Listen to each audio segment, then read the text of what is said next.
Hello, তুই সত্যি সত্যি আসবি তো? তুই আমার একমাত্র বোন, তোর বিয়ে হচ্ছে আর আমি আসবো না, সেটা কি হয় নাকি? তোর আর এই বাড়িতে আসার দরকার নেই রোহান। এর আগের বিয়েটাও তোর জন্য ভেঙে গেছে। এবারও যদি কোনো ঝামেলা হয় তাহলে কিন্তু তোর বাবা একদমই তোকে ক্ষমা করবে না। মা, এসব তুমি কি বলছো? তাই বলে আমি আমার বোনের বিয়েতে আসবো না? না, আসবে না। তোকে যেন আমি এই বাড়ির ত্রিসীমানার মধ্যে না দেখি। যদি দেখি তাহলে আমি ভুলে যাব তুই আমার সন্তান। ইস, ভেবেছিলাম বোনটার সাথে কথা বলবো, কিন্তু কাবাবের হাট্টিগুলো এই সময় করতে গেল। এখানে কি করছেন? আমি সেই বাড়ির বাবুর্চি। রান্না করতে এসেছেন, ভালো কথা। এটা কি আপনার রান্নাঘর মনে হয়? যেখানে রান্না করবেন সেখানে থাকবেন, খবরদার উপরে আসবেন না। লোকটাকে চোখে চোখে রাখতে হবে। খবরদার, তোমাদের দুজনকে সাবধান করে দিচ্ছি। ও যেন এই বিয়েতে না আসে। ও যদি আসে তাহলে কিন্তু বিয়ে ভেঙে যাবে। ভালোই হলো আজ রোহান আসেনি। এখন কালকে তোর বিয়েটা ভালো ভালোই ভুলেই পাচ্ছি। রোহান আসলে তোমাদের খুব অসুবিধা হয়ে যায়, তাই না মা? আরে স্পেশাল রাধুনী সাহেব, আমি তো মনে মনে আপনাকেই খুঁজতেছিলাম। রান্নাটা কিন্তু একদম ভালো হয়নি, কালকে আরো ভালো করে রান্না করতে হবে। কালকে বিয়ে বাড়িতে কিন্তু অনেক লোক আসবে, আপনার গোফটা একটু সাবধানে রাখবেন। হ্যালো আপু, তাই তুই কই? আচ্ছা, মা বাবা তোকে তো ছাড়ি দিল, আর তুই ভয়ে আসলি না বাসায়? আমি যে তোর একটা বড় বোন, আমার প্রতি কি তোর কোনো দায়িত্ব নেই? আমি তোর বিয়েতে আসছি তো। তুই সত্যি সত্যি আসছিলি নাকি? আপনি আপনি এখানে? আপনাকে না আমি নিষেধ করেছি যেখানে সেখানে যাবেন না। রোহান, তুই তার মানে তখন তুই আমার সঙ্গে রুমে দেখা করতে গেছিলি? তুই আমাকে চিনতেই পারিসনি। কাজী সাহেব এলেই কিন্তু আমরা বিয়ের কাজটা শুরু করতে পারি। তুই এটা কোত্থেকে পেলি? যদি কেউ দেখে ফেলতো? আমি দেখেছি আপনি পাশের রুম থেকে কি চুরি করে নিয়ে এসেছেন। ভাবি, আমি নিজের চোখে দেখেছি উনি পাশের রুম থেকে কি জানি চুরি করে নিয়ে এসেছে। আচ্ছা মোহনা, শোনো, তোমার সাথে আমার কিছু জরুরি কথা আছে। রোহান কোনো বাবুর্চি না, ও আমার আপন ছোট ভাই। যে ভাই জেল খেটেছিল, যে ভাইয়ের কারণে আপনার বিয়েতে ঝামেলা হয়েছিল, উনি সেই ভাই? কাউকে কিছু বলবেন না। সমস্যা নেই, আমি কাউকে কিছু বলবো না।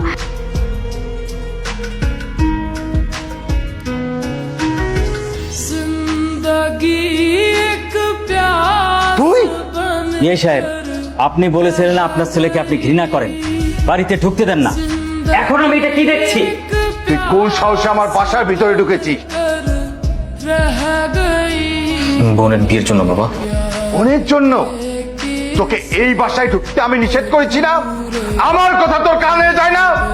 একমাত্র বোনের বিয়ে তো, তাই না আসতে পারিনি। আর কেনই বাসো না বাবা? আমি তো কোনো অন্যায় করিনি। যদি তুই অন্যায় না করে থাকিস তাহলে পুলিশ কেন তোকে ধরে নিয়ে গেল? কেন তোকে জেলখানায় রাখলো? বল।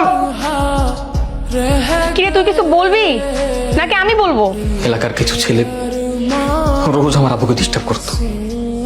আমি দেখতাম আব্বু তাদের ভয় ভার্সিটিতে যেতে পারতো না, আর প্রভাবশালী হওয়ায় কোনো প্রতিবাদও করতে পারতো না। দিনের পর দিন আপু একটা মানসিক যন্ত্রণার মধ্যে দিয়ে যাচ্ছিল। আপু কারোর সাথে কোনো কথা বলতো না, কিন্তু আপুর কষ্টগুলো আমি বুঝতাম। ছোট ভাই হিসেবে আমি সেগুলো সহ্য করতে পারতাম না। আমি একদিন সিদ্ধান্ত নিই, আমি তাদের সাথে কথা বলবো। আমি অনেক প্রতিবাদ করার চেষ্টা করি, আমি তাদের সাথে কথা বলি, তাদেরকে বোঝানোর ট্রাই করি। তারা আমার কোনো কথা তো বোঝেই না। উল্টো একদিন আমার পকেটে ড্রাগস দিয়ে তারা আমাকে মিথ্যা মামলায় ফাঁসিয়ে দেয়। বাবা, তখন আমার কিচ্ছু করার ছিল না, আমি ছিলাম নিরুপায়।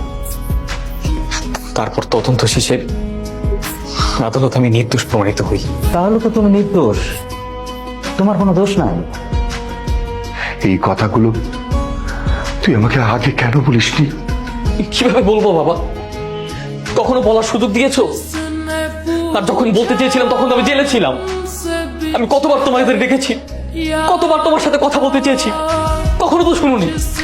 বাবা, তুমি তো সবসময় ছিলে তোমার অহংকার আর দেমাগ দিয়ে, তোমার মান সম্মান ইজ্জত টাকা পয়সা নিয়ে। তুমি না আমাকে বুঝতে চেয়েছো, না আমাকে শুনতে চেয়েছো।